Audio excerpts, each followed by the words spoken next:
Ini SSD harga kaki 5, performa bintang 5, atau kebalik. Yang ada gua saat ini adalah Orico Y20 SSD SATA yang murah dan bisa kalian dapatkan di marketplace. Harganya emang murah, tapi bagaimana dengan performanya? Apakah performanya juga murah atau justru bagus? Pertama kita bahas dari build quality-nya dulu. Ini SSD full plastik ya, warnanya hitam, modelnya juga polosan, nggak banyak gimmick, tapi ya oke lah. Kapasitasnya ada di 128GB sampai 4TB. Kebetulan yang gua pegang ini variannya 512GB, tapi ini mewakili semuanya ya, karena speednya itu 11-12, bedanya aja di TBW-nya aja. Dan untuk garansinya resmi Orico 3 tahun, cukup lama lah ya, 2 sampai 8 tahun kayak brand yang lain. Untuk harganya ini cukup terjangkau, mulai dari 160 sampai 170 ribu rupiah aja ya, untuk varian terendah 128GB. Karena jelas dengan harga segini target pasarnya itu target pasar kelas value budget. Perlu diingat bahwa SSD ini adalah SSD yang di ramless ya, namanya juga SSD entry level, dengan harga segini ya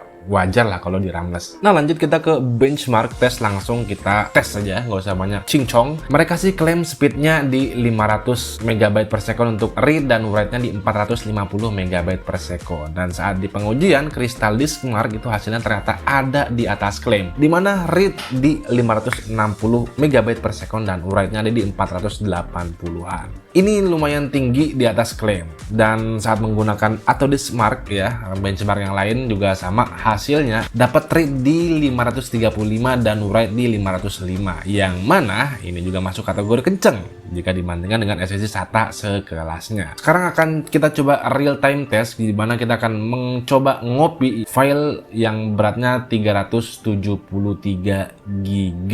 Saat gua copy itu SSD ini di 120 GB pertama itu speednya ada di 300 sampai 500 MB, sedangkan setelah itu drop di 30 sampai 40 MB per second sampai selesai. Nah di sini juga berhubung gua ada case SSD SATA Orico, langsung coba juga ini SSD case-nya dan gua coba performanya. Masangnya juga gampang, tinggal set langsung jadi ya, langsung kepasang, transparan dan simple, dan hasilnya performanya ini cukup oke ya. Di case ini masih kita dapatkan performa yang nggak jauh dari performa SATA, dimana read-nya di 450-an MB per second dan write-nya di 430-an, yang nggak jauh lah dari speed SATA-nya. Dari performa yang udah kita lihat ini performanya cukup oke.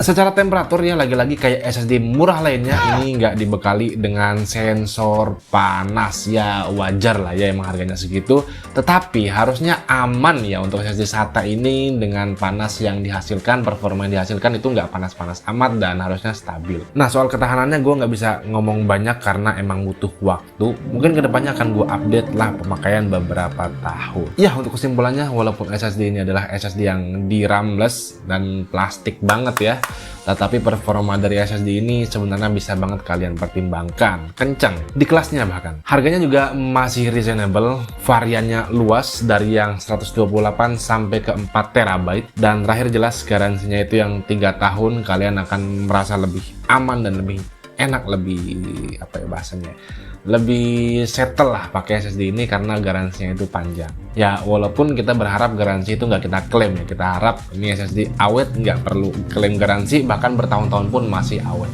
Dan untuk saat ini SSD Y20 dari Orico ini bisa banget gue rekomendasikan kalau kalian cari SSD budget yang kencang. Tapi kedepannya apakah ini bakal tetap gue rekomendasikan, tunggu aja update ke depannya. Dan ya itu dia review kita tentang SSD Orico Y20. Kalau kalian suka boleh kalian like videonya, kalau kalian tidak suka boleh kalian dislike.